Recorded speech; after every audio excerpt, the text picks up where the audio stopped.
Hey Star Trek fans, Dan Gunther here. Welcome to another episode of the Trek News Desk, where I share all the news from the Star Trek universe.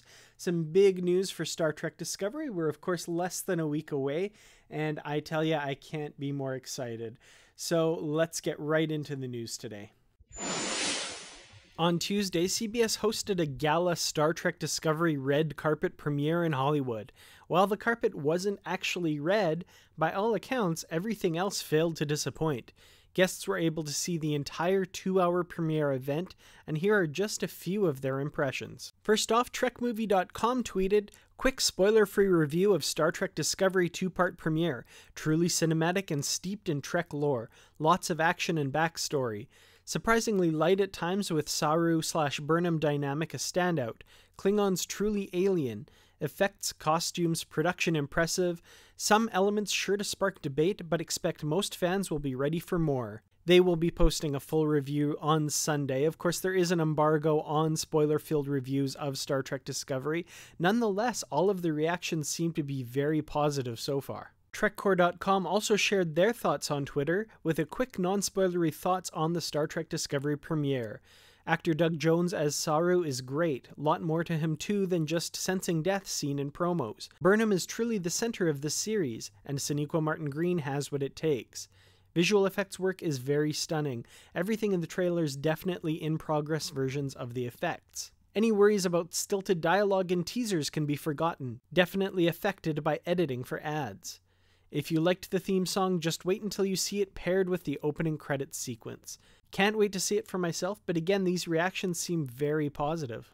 Aaron Harvey of the Trek FM podcasting network had this to say, "Spoiler-free review of Star Trek Discovery premiere, cinematic awesomeness. Trek lore, action, backstory, world building, it's all there." Gates McFadden, famous as Dr. Beverly Crusher on Star Trek The Next Generation, said, "Had a fab time at Star Trek Discovery premiere. Great acting and holy cow, those special effects, scenic, makeup, sound." Sounds like she was very impressed by the production elements of the show. Jordan Hoffman, host of Engage, the official Star Trek podcast, says, "Star Trek Discovery does the impossible. It's modern and enormous, but still fundamentally Star Trek. Qapla'." He goes on to say, "CBS will put me in the agony booth if I give spoilers, but can say Doug Jones' Lieutenant Saru is an instant classic sci-fi icon." Sarah Gatos of IDW Comics kept it short and sweet. "That was awesome." Robert O'Reilly, who played Chancellor Gowron in The Next Generation and Deep Space Nine, had this to say on his Facebook page, "I'm kind of wondering if maybe Gowron has been hitting the blood wine a little bit, but still definitely positive sentiments here." Star Trek royalty Michael and Denise Okuda were also in attendance, and Michael had this to say, "We had a great time at the CBS All Access premiere of Star Trek Discovery tonight. As promised, we're not posting any spoilers, but we will say that the show is visually stunning, and we're impressed at all of the hard work that obviously went into the show." These are people whose opinions I definitely value, and it is really great to hear positive things coming from them. So, this has really stoked my excitement for Star Trek Discovery, which was already pretty high.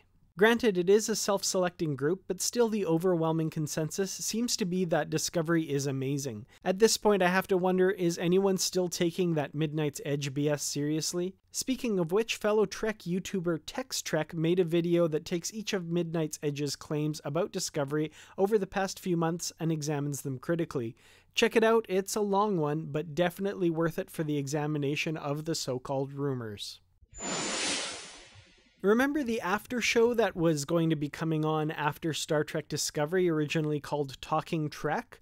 Well, it's been renamed, and the show will now be called After Trek. After Trek will premiere on CBS All Access at 11 p.m. Eastern following the second episode of Star Trek Discovery. Many people have been wondering about the host for this show, and unfortunately he or she has still not yet been officially announced. As I reported in the last episode of the Trek News Desk, we know the title of the first episode of Star Trek Discovery, and that is The Vulcan Hello. We've since learned the names for the next 3 episodes. Episode 2 is called Battle at the Binary Stars. Episode 3, Context is for Kings. And my personal favorite of the titles so far, Episode 4, The Butcher's Knife Cares Not for the Lamb's Cry.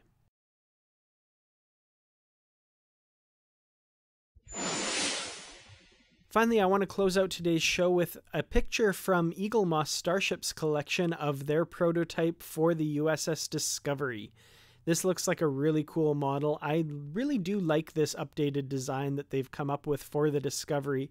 And Eaglemoss has also actually released the images, the orthographic views of both the Discovery and the Shenzhou that they're basing these models on, and I'll have those in this video for you as well. Well, thank you all for joining me for this episode of the Trek News Desk. Again, less than a week to go for Star Trek Discovery. We're only days away now. Some people have gotten the chance to see it, and the rest of us will see it very soon. I want to hear from you guys. What are your plans for watching the premiere episode of Discovery? Do you have a watch party planned? Are you going to be watching it by yourself, with friends, family? Let me know in the comments. You can follow me on Facebook, Twitter, Instagram, and Reddit. Links are all in the description below. Thank you so much for watching. Have a great week. Let's all enjoy Discovery together, and I'll see you in the next video. Live long and prosper.